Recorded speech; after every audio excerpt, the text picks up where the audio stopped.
કેન્દ્રીય ગૃહમંત્રી શ્રી અમિતભાઈ શાહ અમદાવાદ ખાતે પધારનાર હોવાથી નો ડ્રોન ફ્લાય ઝોન અંગેનું શહેર પોલીસ કમિશનર શ્રીનું જાહેરનામું બહાર પડાયું. રાજ્યપાલ આચાર્ય દેવવ્રત આજે સૌરાષ્ટ્ર યુનિવર્સિટી ખાતે બાયો સાયન્સ ભવન દ્વારા નવનિર્મિત બોટનિકલ ગાર્ડનમાં ઔષધીય વનસ્પતિ ઉદ્યાન વિસ્તરણ અને પ્રાકૃતિક ખેતી પ્રકલ્પનો શુભારંભ કરાવ્યો હતો. આ અવસરે રાજ્યપાલે સિંદૂરના છોડનું રોપણ કરી પર્યાવરણ સંરક્ષણનો સંદેશ આપ્યો હતો. Tharad Lions club of Tharad city free મફત અનંતા હોસ્પિટલ દ્વારા કેમ્પ યોજાયો.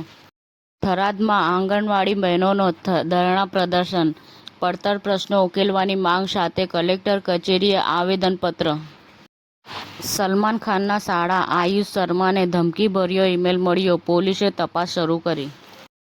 આર કાબેલ ફાઉન્ડેશનના રોશની ઇનિશિયેટિવ દ્વારા શિક્ષણને પ્રોત્સાહન, વડોદરામાં સ્કૂલ બિલ્ડિંગનું નિર્માણ.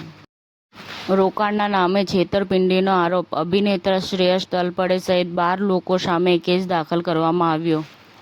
બાંગ્લાદેશમાં સંસદીય ચૂંટણી માટે મતદાન દરમિયાન 43 જગ્યાએ અથડામણ, મુન્સીગંજમાં બોમ્બ વિસ્ફોટ. બાવળામાં કિન્નર સમાજે 11 જરૂરિયાતમંદ દીકરીને પરણાવી. સાબરકાંઠા જિલ્લા AIMIM પ્રભારી તરીકે સિકંદર શેખને જવાબદારી સોંપાઈ. સમાચાર ટુડે ન્યૂઝ ચેનલની ટીમ અને જે સત્ય છે તે જ બતાવશે. આપ જોતા રહો સમાચાર ટુડે ન્યૂઝ ચેનલ. ગુજરાતની ધરતીનું ગુજરાતીઓ માટે જ, એટલે કે સમાચાર ટુડે ન્યૂઝ. અમારી સમાચાર ટુડે ન્યૂઝ ચેનલને લાઈક કરો, શેર કરો અને સબસ્ક્રાઇબ કરો અને જોડાયા રહો સમાચાર ટુડે ન્યૂઝ ચેનલ સાથે.